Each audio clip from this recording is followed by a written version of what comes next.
예전에도 몇 번 보았던 것인데요. 오늘 뒤에 대한 내용은 처음엔 하나님을 너무너무 불평하고 하나님에 대한 원망도 많았고, 다른 사람들은 왜 팔다리가 있는데 왜 나는 팔다리가 없이 태어나게 있느냐고 너무나 많이 불평했던 그러한 이 믿고의 지침. 그러나 그 가운데서 하나님의 살아계심을 발견했고, 그리고 하나님께서 나에게 역사하시면 얼마든지 나는 할 수 있다라는 긍정적인 믿음을 가지고 새롭게, 그래서 절망하고 있는 사람들에게 희망을 주고, 그리고 그 사람들에게, 불안해하는 사람들에게 평안을 선포하는 전도자가 되었다고 그는 고백하고 있습니다. 어쩌면 오늘 본문 속으로 들어가면서 안식 후 첫날 저녁 때에 제자들이 유대인들을 두려워하여 모인 곳의 문들을 닫았다. 이 사람들은 너무너무 두려워하고 있습니다.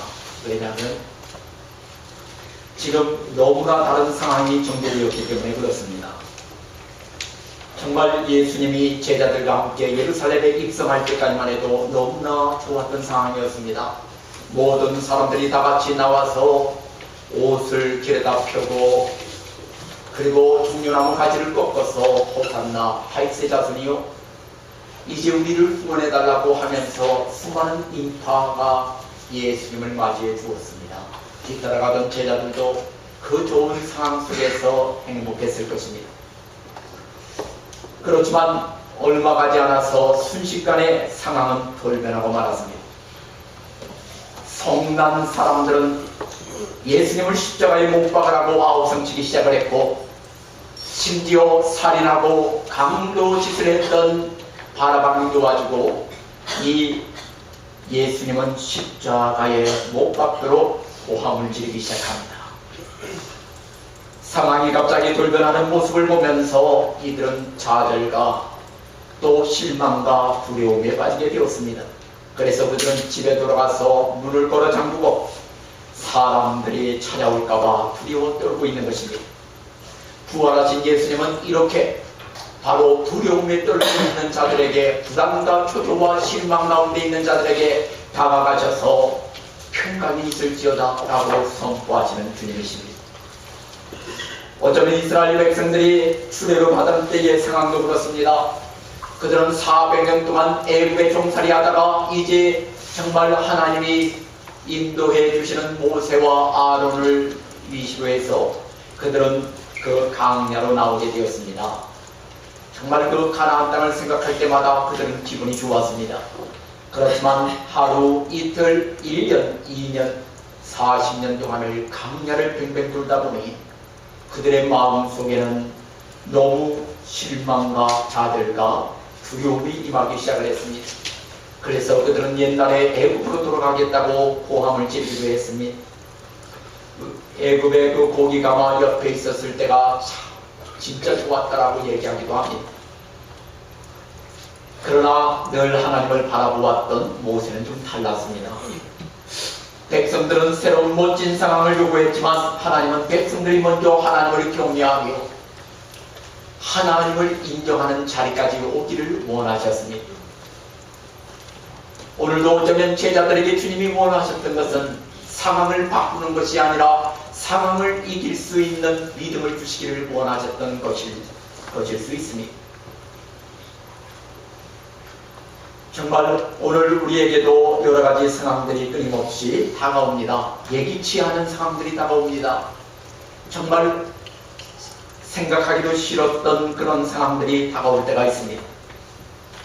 그러나 하나님이 원하시는 것은 그 상황을 바꾸어주기보다는 오히려 그 상황을 믿음으로 이겨내기를 원하시는 것이 오늘 제자들에게 먼저 가셔서 상황은 똑같지만 너희에게 평강이 있을지어다 라고 선포하고 있습니다.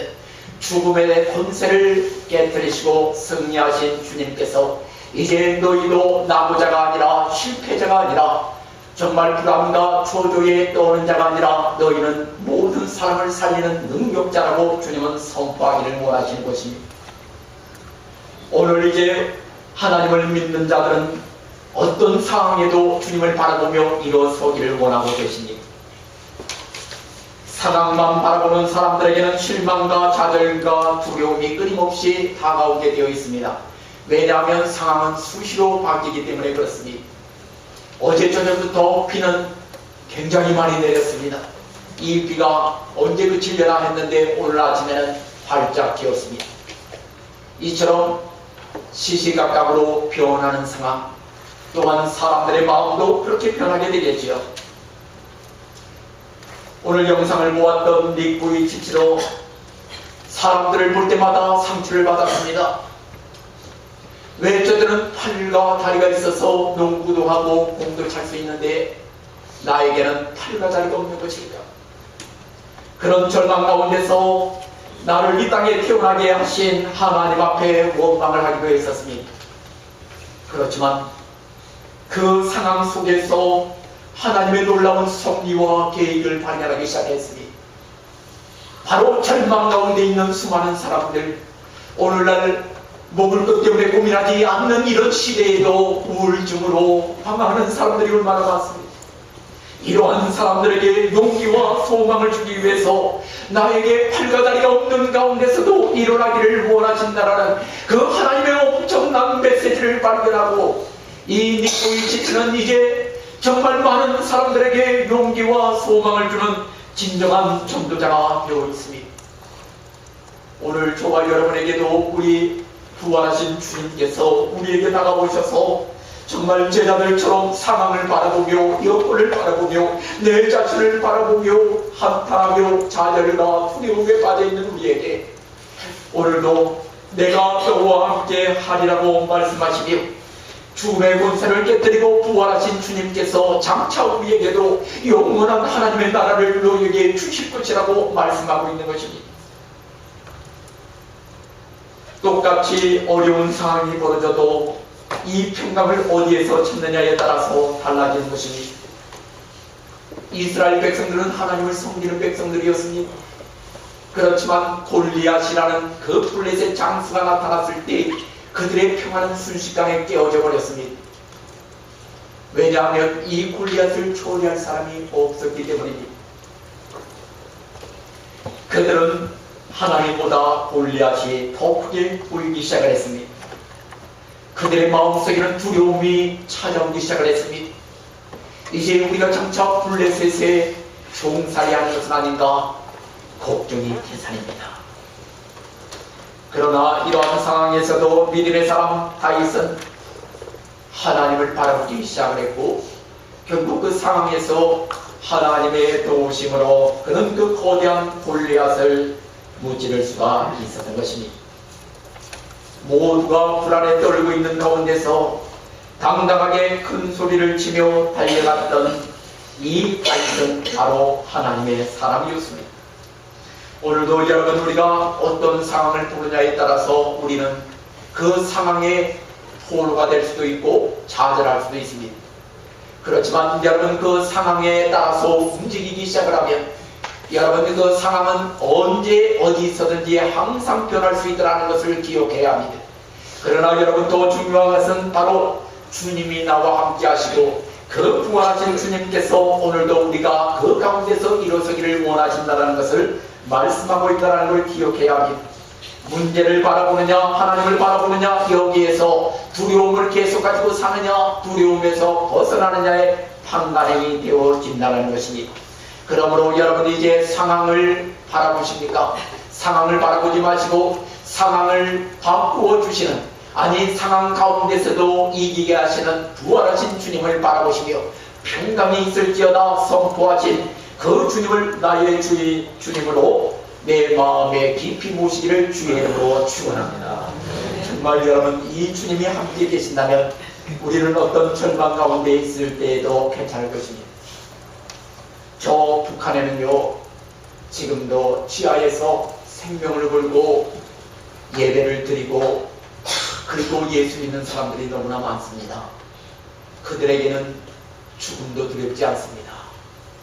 오직 그들에게는 부활하신 주님이 나와 함께 하시고 정말 내가 오늘 생명이 끊어진다 할지라도 장차 영원한 하나님의 나라에 입성하게 될 것을 바라보며 그들은 소망 가운데 살아가고 있다고 합니다.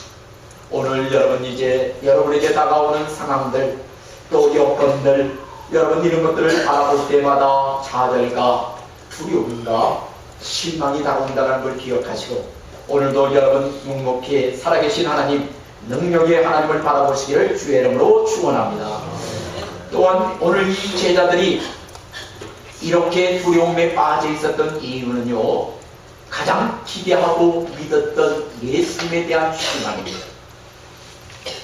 그들은 예수님은 정말 대단한 능력자요, 파도를 잔잔케 하고 물고기 2마리와 떡 5개로 5,000명을 먹이기도 하고 죽은 자를 살리기도 하고 정말 많은 사람을 고쳐주고 모든 것을 가능케 하셨던 분입니다. 2,000마리나 되는 정말 그 귀신들이 들어갔을 때 2,000마리가 여러분 돼지떼가 몰사하는 것을 볼 때 군대 귀신도 예수님 앞에 꼼짝 못한 이런 강력한 선지자요, 제사장이요, 능력의 왕이셨던 우리 예수님이 그들의 스승이셨습니다.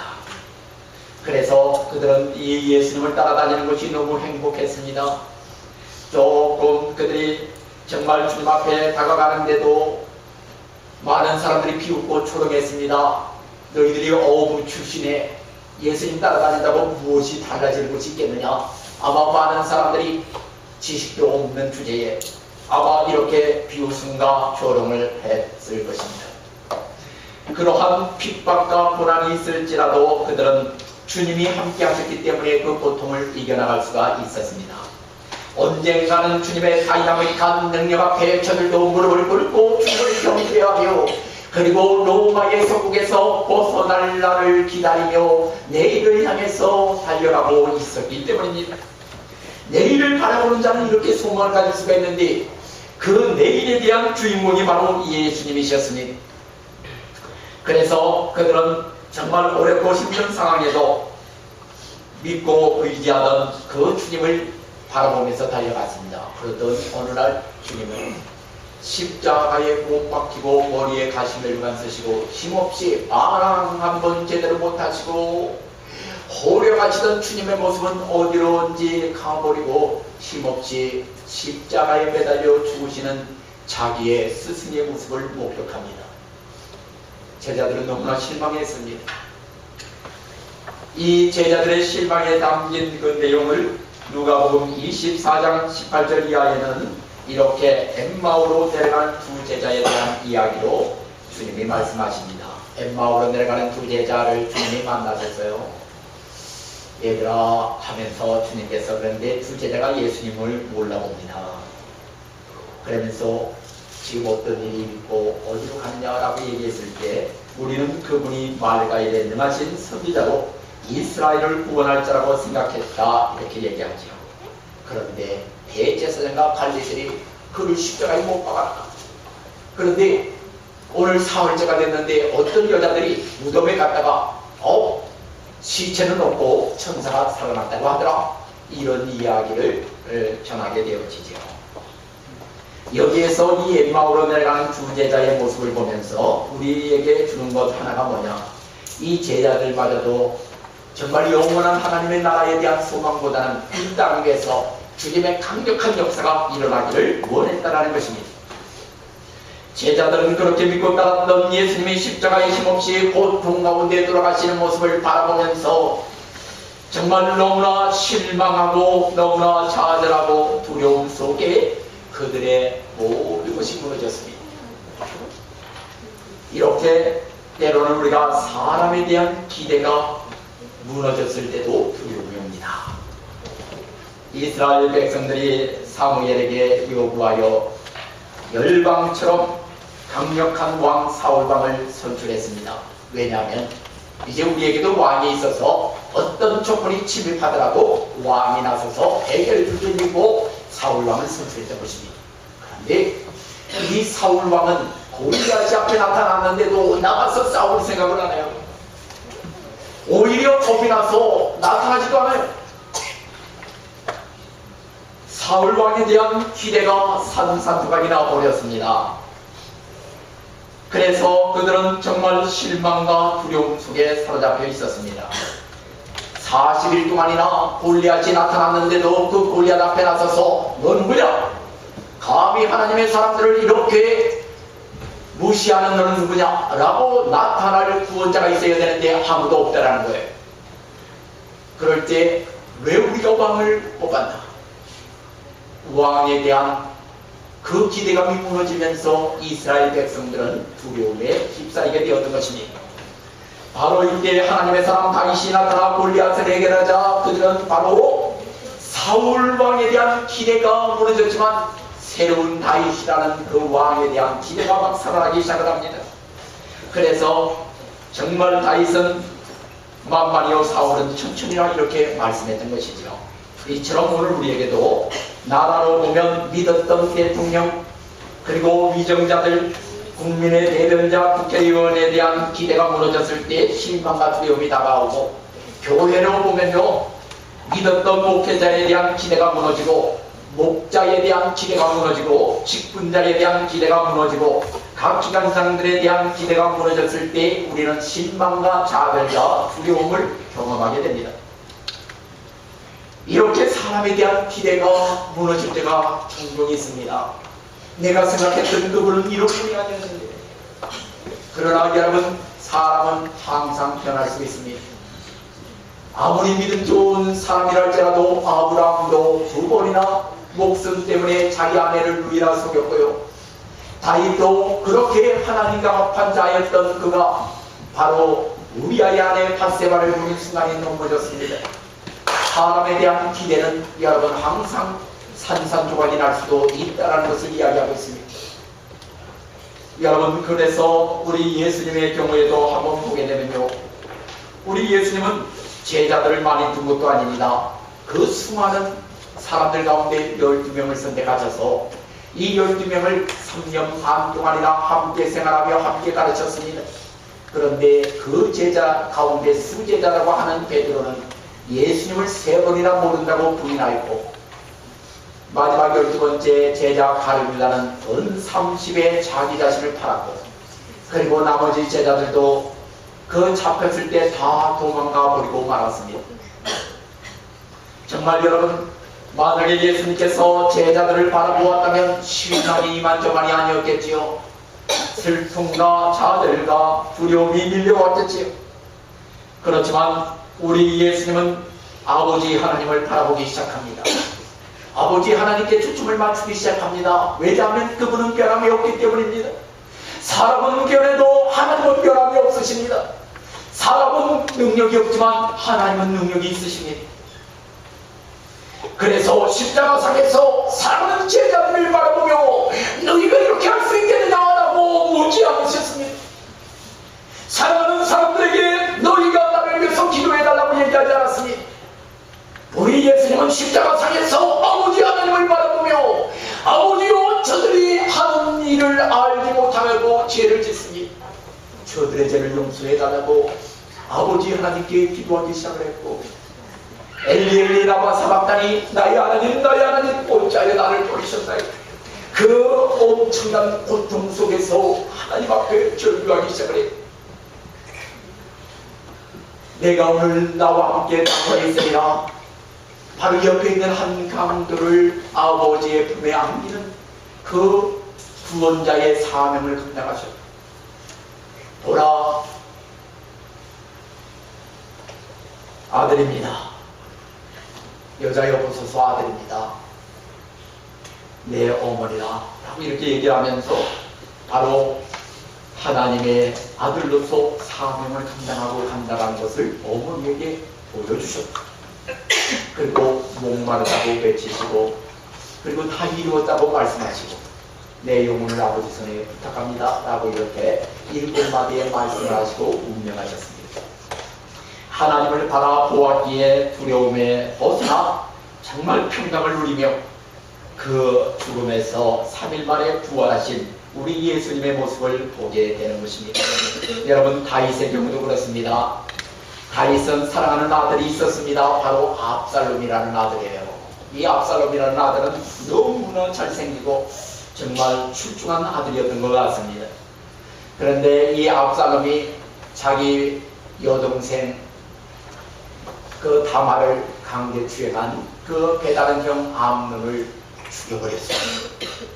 그리고 그는 그스루왕 달매기로 희망을 갖지요. 3년 동안 얼굴을 보지 않았지만 용서하고 그를 다시 불러들였지만 이 아들은 자기 세력을 만들어서 아버지에게 칼을 겨누는 반역자가 되었습니다. 아버지에게 목을 겨누고 있어요. 얼마나 아들에게 실망을 했겠습니까? 거기에다가 늘 함께 중마고우처럼 지냈던 아이도벨이 있었습니다. 함께 전쟁이 날 때마다 전략을 꾸며가며 함께 의논했던 정말 그러한 모사였던 아이도벨. 자기의 모든 생각을 누구보다도 잘 아는 아이도벨이었습니다. 그런 아이도벨이 그 반역한 압살롬의 편에 붙어서 자기의 몸을 겨누는 그런 자가 되고 말았습니다. 가장 사랑하는 친구였던 아이도벨이 자기를 배신하고 가장 믿었던 아들이 자기의 목에 칼을 겨누고 이런 절망적인 상황 속에서 다윗은 정말 두려움 속에 차절할 수밖에 없는 상황이었습니다. 그렇지만 이런 상황에서 하나님을 바라보기 시작을 했습니다. 아버지요, 아히도벨의 모략을 어리석게 하옵소서. 결국 하나님은 아히도벨의 모략을 받아들이지 못하게 하므로 다윗이 승리하여 왕궁으로 입성하게 된 것을 우리가 볼 수가 있습니다. 바로 가장 사랑했던 아들로부터, 가장 사랑했던 친구로부터 버림받았던 다윗. 그렇지만 그는 그 두려움 속에서 벗어날 수 있었던 것은 하나님이셨습니다. 하나님을 바라보았을 때 다윗은 비로소 정말 평강을 누리기 시작을 했다는 것입니다. 우리가 잘 아는 요셉도 마찬가지입니다. 믿었던 형님들, 함께 아버지 야곱과 함께 그 많은 아픔의 세월들을 함께 나누었던 형님들, 그 형님들이 자기를 죽이려고 합니다. 구덩이에 넣었습니다. 살려달라고 울며 불며 애원했건만 은 20을 팔고 이스마엘 상인에게 노예로 팔아버렸습니다. 정말 여러분, 인식매매에 이런 잔인한 사건이 벌어지고 말았던 것입니다. 여기에 형님들에 대한 그러한 여러분 기대가 무너진 것만이 아니라 팔려가서 내일처럼 성실하게 일했던 보디발 장군, 그 집에 하는 일마다 하나님이 잘되게 하시고 그래서 정말 성실하고 진실하게 일했던 이 요셉을 가정총무로 삼았습니다. 그러던 어느 날 보디발의 아내가 유혹을 합니다. 그 유혹을 뿌리치다가 도망을 갔는데 오히려 보디발 아내가 요셉이 유혹을 했다라고 이렇게 꾸며냅니다. 그런데 놀랍게도 보디발은 아내의 말만 듣고 그렇게 10년 이상을 그 집에서 헌신했던 요셉을 감옥에다가 넣습니다. 얼마나 요셉의 마음이 아팠을까요? 형님들에게 그렇게 미움받고 은이십에 팔려왔던 요셉, 거기에다가 믿고 의지했던 보디발마저도 아내의 말만 듣고 감옥에 넣었던 이 사실을 생각하며 얼마나 마음이 아팠을까요? 그런 가운데도 요셉은 바라보는 데가 있었습니다. 바로 하나님입니다. 감옥 안에서도 하나님을 바라보았고, 그리고 형님들에게 팔려서 애국으로 갈 때도 하나님을 바라보았고, 그는 나중에 애국의 국무총리가 되어서도 하나님을 바라보았습니다. 오늘 여러분, 우리가 상황을 바라보면 상황은 언제 어떻게 바뀔지 아무도 예측할 수가 없습니다. 사람 또한 여러분 시시각각으로 달라집니다. 그렇기 때문에 오늘 여러분 진정한 평강은 예수 그리스도 살아계신 하나님, 죽음의 권세를 깨뜨리시고 3일 만에 부활하신 주님께서 제자들에게 평강이 있을지어다 이 말씀을 하신 것은 진정한 평강은 나에게로부터 온다라는 것을 말씀하고 있는 것입니다. 여러분, 우리의 평강이 어디에서 옵니까? 많은 물질에서 옵니까? 건강에서 옵니까? 여러분, 자녀에게서 옵니까? 그렇지 않아요, 여러분. 진정한 평강은 예수 그리스도 살아계신 우리 주님께로부터 오는 줄로 믿습니다. 그래서 오늘 여러분 보디발에게 미움을 받고 형님들에게 미움을 받았던 요셉이 정말 이렇게 살아계신 하나님을 바라보았을 때 하나님은 그를 높여주시고 애굽의 국무총리가 되게 하셨습니다. 오늘 제자들도 부활하신 주님을 바라보았다면 그들이 이렇게 문을 걸어 잠그고 두려움에 떨고 있지 않았을 것입니다. 그러나 그들은 부활하신 주님을 바라보지 못했습니다. 왜냐하면 내가 3일 만에 살아나리라 약속의 말씀을 부여잡지 못했기 때문에. 오늘 여러분 그렇습니다. 이제 결론입니다. 바로 진정한 평강은 예수 그리스도로 말미암아 오는데 그 예수 그리스도로부터 오는 평강은 하나님의 말씀으로 오는 줄로 믿습니다. 하나님의 약속의 말씀으로 오는 거예요. 그래서 내가 3일 만에 살아나리라 이 약속의 말씀을 그들이 믿고 의지에 따라간다면 이제 드디어 하루, 이틀, 3일 우리 주님이 부활하셨다 하고 그들이 나가면 될 텐데 아무도 그 부활하신 예수님을 믿음으로 바라보지 못했기 때문에 두려움에 떨고 있었던 거예요. 오늘 여러분 우리 하나님은 살아계십니다. 부활하신 주님은 어제나 오늘이나 지금도 영원토록 동일하게 저와 여러분에게 역사하고 계십니다. 여러분 좌절과 절망 가운데 있습니까? 여러분 상황 때문에 힘들어하십니까? 사람 때문에 힘들어하십니까? 이제는 여러분 살아계셔서 역사하시는 평강이 있을지어다 선포하신 부활하신 예수님을 바라보며 오늘도 여러분 승리의 계단을 부르며 두려움아 떠나가라 나에게는 예수 그리스도의 평강이 있을 것이다 라고 선포하며 달려가는 여러분 되시기를 주의 이름으로 축원합니다. 우리 함께 기도하겠습니다. 정말 여러분 오늘 우리 함께 기도하기를 원합니다.